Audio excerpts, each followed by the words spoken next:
Trump's been in office for a week. What has he done? Well, honestly, quite a lot. Just the other day, he visited those in North Carolina and California who were affected by natural disasters and ordered the Army Corps of Engineers to get out to North Carolina and start fixing bridges and everything else. Something that I thought would be non-controversial and something Biden probably should have did 6 months ago. I don't know why. Probably because he just doesn't have his mind. But hey, whatever. So what are some of the orders he's done that are interesting? Well, he's got a lot. He pulled us out of the WHO, mainly because he feels we pay too much, which he's probably right. I think we pay 500 million, while the next richest country, China, pays 39 million to be a part of it. Honestly, Trump's probably just bluffing and hopes that they lower the price to stay a member. Let's see. He pulled out of the Paris Climate Accords, also a thing that really benefits China and other smaller countries more than it really benefits us. Contrary to popular belief, America doesn't pollute as much as you think. And ironically, under Trump, we did actually have cleaner air and cleaner water, which is really weird. People always assume that he's the anti-environment guy, but whatever he did was successful. I like that he's ended the immigration issues that we've had. Basically, the Remain in Mexico policy is back in effect, which basically means if you get caught in America, crossing the border illegally, you don't get to wait here for your court date. You have to wait in Mexico. That seems pretty, reasonable, I think. Let's see here. What else do we have? He declared a national emergency at the border, sent over the troops. One of my favorites, that's one that no one really talks about. I mean, I think the Associated Press has an article about it. He got rid of a executive order. Well, I don't know if it's an executive order or if it's a, let me see what they call it here.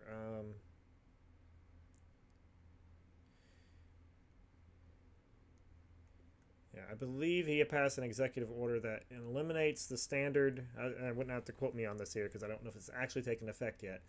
Um, an efficiency standard for household appliances and fixtures. Basically, it is a rule that basically says that your shower head has to have so much water go through it, and it can't have any more than that because it's bad for the environment. It wastes water.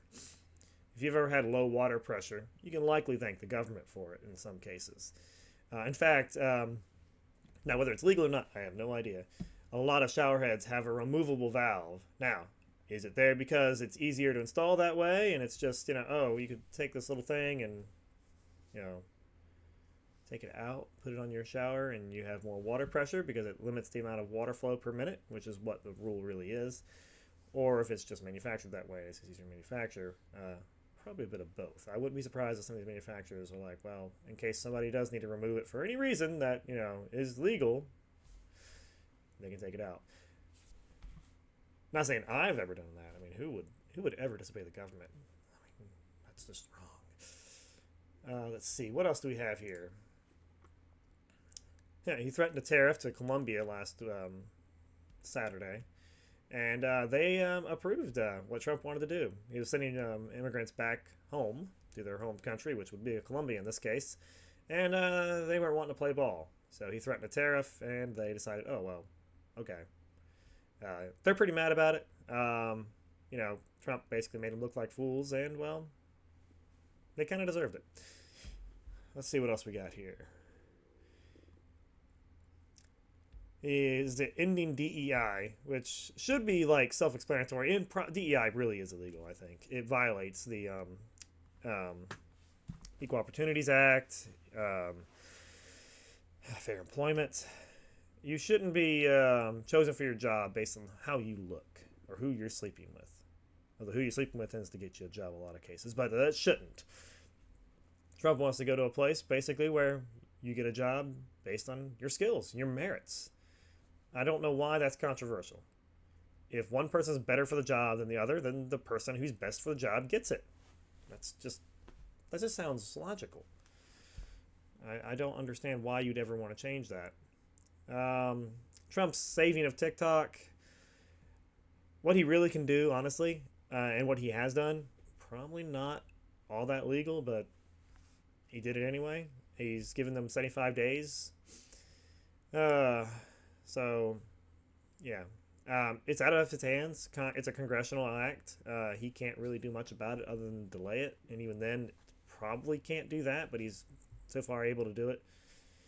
One of my favorites is he pardoned everybody involved in the Capitol riots. I mean, golly, half these people were walked in through the door. I mean, literally, there are videos of people walking into the Capitol building with policemen holding the door open.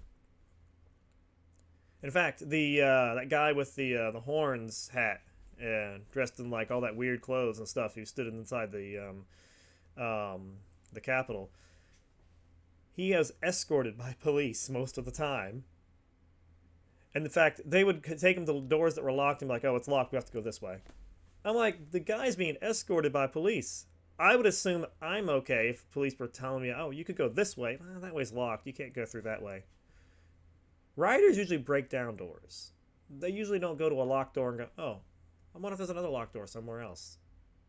Yeah, this whole thing was a political witch hunt, and it was mainly just because they had to have something to link Trump to. Which is weird. The Black Lives Matter people got basically no jail time for almost anything they did. They burned down cities, took over cities, killed a lot of people.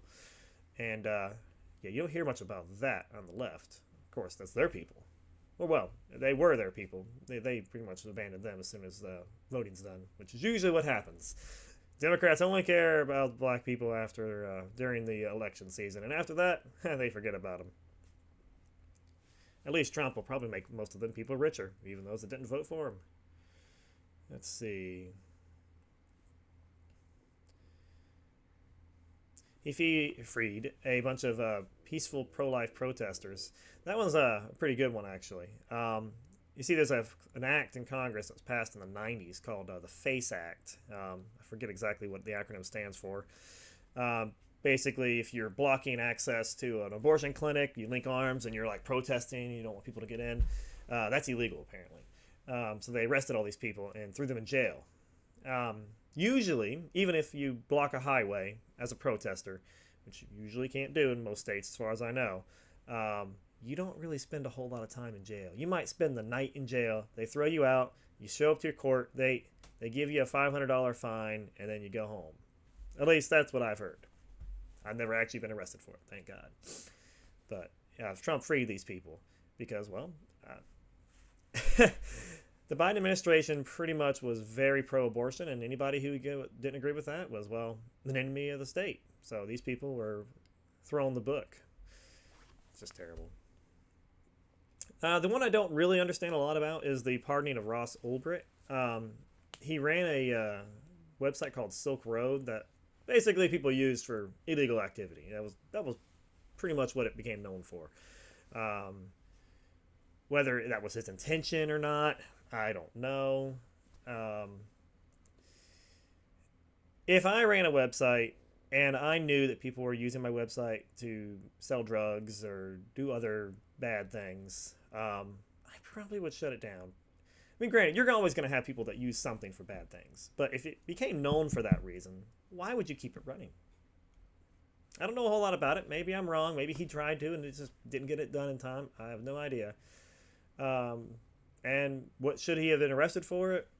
Let's see. Created the Department of Government Efficiency. It's really an advisory body. It's not really a new department. I don't think Elon Musk is getting paid for it. He's like a volunteer, which why would he need to get paid? Let's see what else we got here.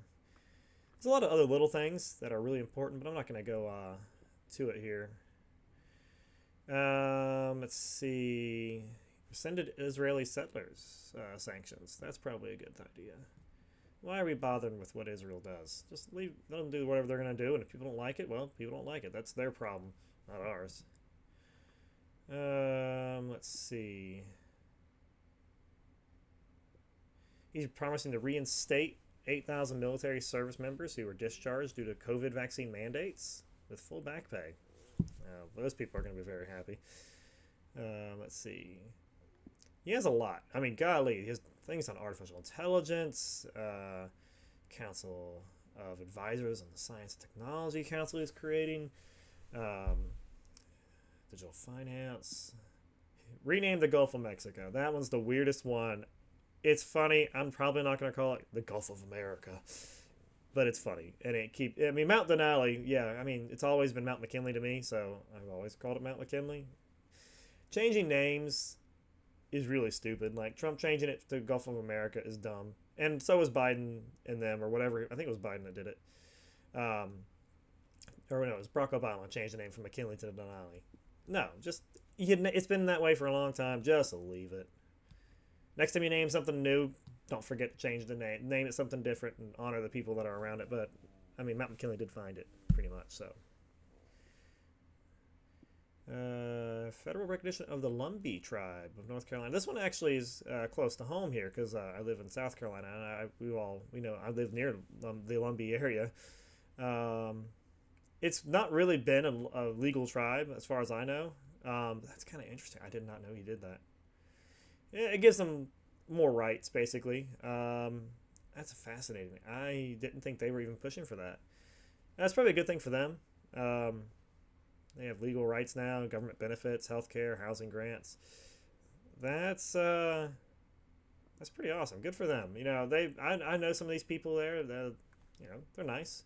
Boy, they got hit hard by the floods too. Not the most recent ones, but the ones back in 2019, I think. That whole area was just destroyed. I mean, my neighborhood was destroyed.